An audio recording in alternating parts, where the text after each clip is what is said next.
of talk out there at the moment about August 21st, 2017 and the eclipse that's taken place.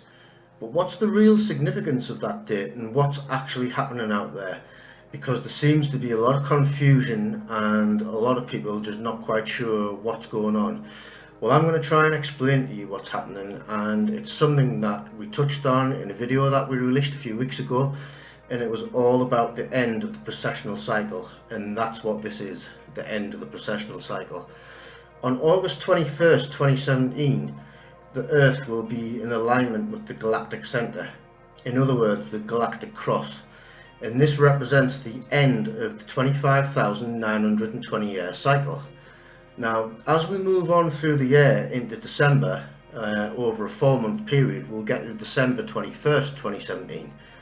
Now, what happens on that date is that there's a star sign called Ophiuchus, which will actually rise in Sagittarius, and this only happens at the end of the precessional cycle. And this is how I think people from the ancient world, going all the way back to probably 75,000 years ago, because we are not the first civilization to risen to high technology, this has happened before. They actually knew when the precessional cycle was about to end, and it was all centered around Ophiuchus. Now, Ophiuchus could be actually classed as the 13th sign of the zodiac, but it seems to be of being conveniently omitted or just left out of the 12 sign zodiac wheel altogether. Now, I would say that this has been to hide the fact that the precessional cycle will be coming to an end, and if Ophiuchus is not there in the zodiac wheel, then nobody is going to be looking at Ophiuchus. But that's what Ophiuchus means anyway. So another thing we're going to need to do is keep a close eye on everything, because everybody out there seems to expect some sudden cataclysmic events to happen. And I'm not saying that that won't be the case at some point in time, but this whole thing has been like a slow motion train wreck. I mean, you've only got to look down at Antarctica. Over the course of 2017, Larsen C ice shelf started breaking up. And a few weeks back, 2,500 square mile of Larsen C ice shelf just broke off and floated away. But the breakup continues. Now, the media are just not covering this, right? And the cataclysm itself, what a lot of people don't realise, it's already begun, but it's happening in slow motion. And you've got to look at like geological events. I mean, for these things to be happening as fast as they are, on a geological time frame, it's very, very quick indeed. So what's at fault here? Really, it's the human frame of reference, and how we actually frame things and look at things, and how we expect things to happen and how long they should take to happen. So it's us that's at fault, really. When you do look at events, they are happening quick. And what we've got here in 2017 seems to be a whole series of events coalescing at the same time. And you've got the Nemesis star system, which is coming in. Now, the Dragon, at the moment, it's on the right-hand side of the Sun, which means it's now, well, it's gone to perihelion, hasn't it? And it's now coming in towards us. So we've got to keep our eyes on that as well. There's just so much happening right now, and the distractions are just everywhere. I mean, you only need to look out there at the moment. The distractions are absolutely off the scale. What we're looking at here is a chart that was put together by a brilliant researcher called Randall Carlson. And what it is, it's a series of cataclysmic events which have happened over the past 160,000 years or so. But today, what we want to do is concentrate on 2 dates in particular. And one of those dates is at the bottom of the chart, and it says 26,000 years before present, final extinction of Australian megafauna. Now that signifies the end point of the precessional cycle. But if we look back up to the top of the chart, we've got another date saying 12,900 years before present, which is the onset of the Younger Dryas climate catastrophe. Now that represents the halfway point of the precessional cycle, and that was at the end of the last ice age. Okay, so what seems to happen with the precessional cycle itself, as the cycle ends we seem to have a cataclysm, and halfway through the cycle we seem to have a cataclysm as well. So what we're looking at here in this chart is evidence that this is cyclical, It's gonna happen again, in that it's happening right now. Just want to show you here a photograph that our Argentinian astronomer sent us on the 8th of August 2017. Now I can't emphasize enough the importance here of what's in this photograph. It came with a message, and all that message said was, all players are on the court. Now to us, we understood that straight away, because what its meaning is, there are a bunch of uncatalogued objects that have turned up to the right hand side of the sun now. Now what I'm going to do here is I'll zoom in on a couple of these objects so you can actually see them, but then we're going to move on to HelioViewer, because our geologist Paul Hess actually sent me a picture from HelioViewer the very next day on the 9th of August, and the HelioViewer is actually blacked out on the right hand side. So coupled with the fact that we're now sitting looking at all these objects on the right hand side of the sun, and the very next day HelioViewer is actually blacked out on the right hand side, it tells a big story, and it shows us exactly what's going on. Right, we'll go over to HelioViewer now and I'll show you exactly what I'm talking about. So as you can see there on the top left hand corner of HelioViewer is the date there, and it's the 9th of August 2017. So this is the next day, and everything's blacked out. I mean, so what we got here, well, we can see that all of the objects on the astronomer's photograph are on the right hand side of the sun, and the right hand side of HelioViewer is now blacked out. So as I've been mentioning in previous videos, the Dragon and Co are actually travelling prograde around the sun. The Earth is actually following the sun's rotation, which is retrograde. So the Earth is actually following around counterclockwise, and the Dragon is moving around the sun clockwise. So the two are going to meet up very soon. So now it seems to be the case that they've had to start blacking this out, because they've seen something on there, they know the Dragon's there, they know what's happening, and this is basically it now. So we just got to watch the space really. We're over here at the IceCube project, which is the South Pole Neutrino Observatory. Now this was buried about a mile beneath the ice to detect cosmic rays coming in from outer space. Now its placement down on the South Pole is no coincidence. The Nemesis star system has been coming in from the south, coming up from the south in a highly tilted elliptical orbit.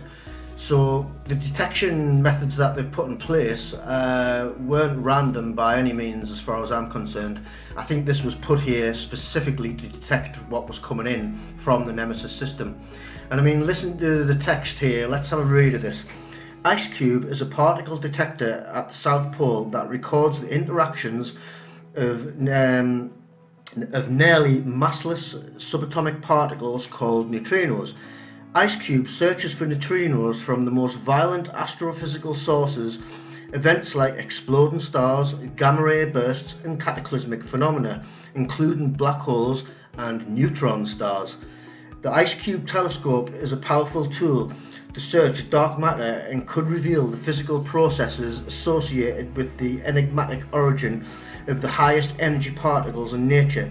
In addition, exploring the background of neutrinos produced in the atmosphere, IceCube studies the neutrinos themselves. Their energies far exceed those produced by accelerator beams.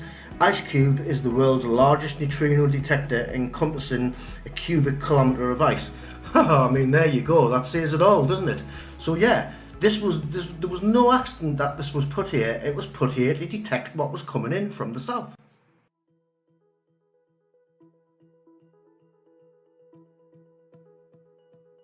Let me talk about some of the issues. One is North Korea, and you say that you, as president, would be willing to launch a preemptive strike against North Korea's nuclear capability. First, I'd negotiate. I would negotiate like crazy, and I'd make sure that we tried to get the best deal possible. But look, Tim, if a man walks up to you on a street in Washington, because this doesn't happen, of course, in New York, but if a man walks up and puts a gun to your head and says, give me your money, wouldn't you rather know where he's coming from before he had the gun in his hand? And these people, in 3 or 4 years, are going to be having nuclear weapons. They're going to have those weapons pointed all over the world, and specifically at the United States. And wouldn't you be better off solving this really potentially unbelievable, and the biggest problem, I mean, we can talk about the economy, we can talk about Social Security. The biggest problem this world has is nuclear proliferation. And we have a country out there, North Korea, which is sort of wacko, which is not a bunch of dummies, and they are going out and they are developing nuclear weapons. And they're not doing it because they're having fun doing it. They're doing it for a reason. And wouldn't it be good to sit down and really negotiate something, and ideally negotiate? Now, if that negotiation doesn't work, you better solve the problem now than solve it later. The former General of the Air Force, Merrill McPeak, the former Secretary of Defense, Les Aspin, said you could not launch a preemptive strike against North Korea because the nuclear fallout could be devastating to the Asian Peninsula. I'm not talking about us using nuclear weapons. I'm saying that they have areas where they're developing missiles. No, but taking out their nuclear potential would create a fallout. Tim, do you know that this country went out and gave them nuclear reactors, free fuel for 10 years? We virtually tried to bribe them into stopping, and they're continuing to do what they're doing, and they're laughing at us. They think we're a bunch of dummies. I'm saying that we have to do something to stop. But if the military told you, Mr. Trump, we can't do this. You give me two names. You're giving me two names. I don't know.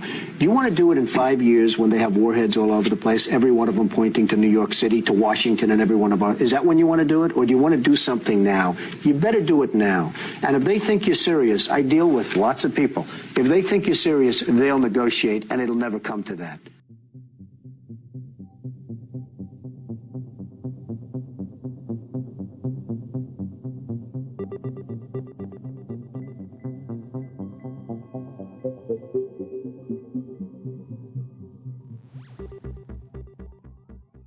North Korea best not make any more threats to the United States. They will be met with fire and fury like the world has never seen. He has been very threatening beyond a normal statement. And as I said, they will be met with fire, fury, and frankly, power, the likes of which this world has never seen before. Thank you. You heard what Trump said, fire and fury. But do you really think he was talking about North Korea? Because I don't. The fire and fury that he's talking about, I think, is going to be coming from the skies, and it's going to be coming from the Nemesis star system, namely the Dragon, as it's coming in. And as we've already mentioned, it's gone around the sun now, and it's coming in towards us. So, does North Korea really have nuclear weapons? I don't know, they might have, but it sounds a little bit like the George W. and Tony Blair story. Weapons of mass destruction, and there never were any weapons of mass destruction, and a lot of us knew that right from the beginning, and years later that was proven to be the case, and the two of them, I mean, are just war criminals really, aren't they? So yeah, the narrative we were spanned back then, it was a load of shit. The narrative that was being spanned now, that's probably a load of shit as well. I can't really see it, because you've got a thing called MAD, which is called Mutual Assured Destruction.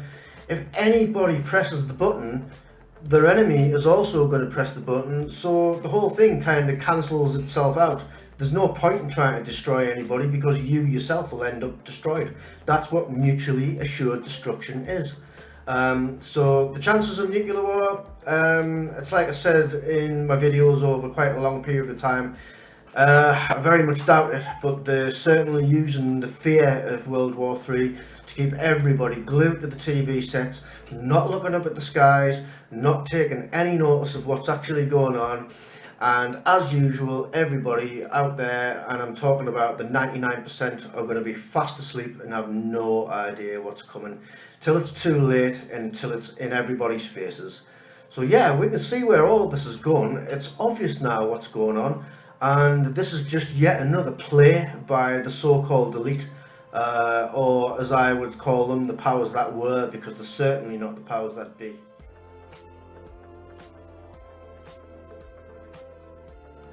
Time is running out, and time is speeding up.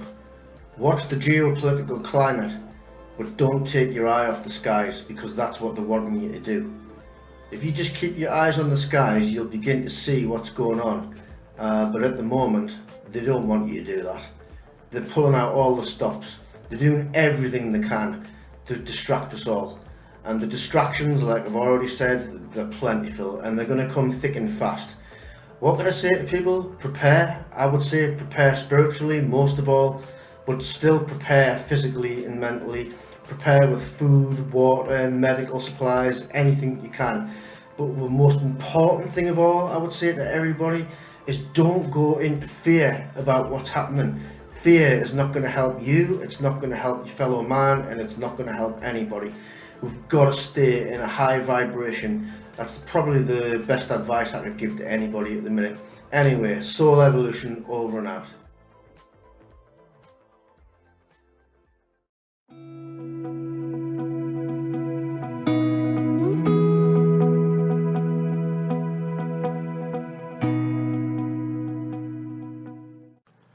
There's a lot of talk out there at the moment about August 21st, 2017 and the eclipse that's taking place, the end of the precessional cycle.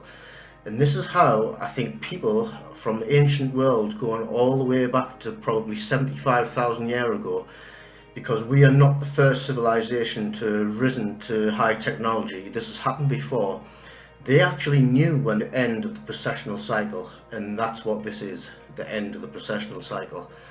On August 21st, 2017, the Earth will be in alignment with the galactic center, in other words, the galactic cross, and this represents the end of the 25,920 year cycle.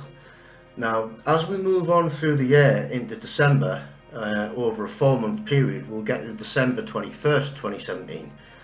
Now, what happens on that date is that there's a star sign called Ophiuchus, which will actually rise in Sagittarius, and this only happens but what's the real significance of that date and what's actually happening out there?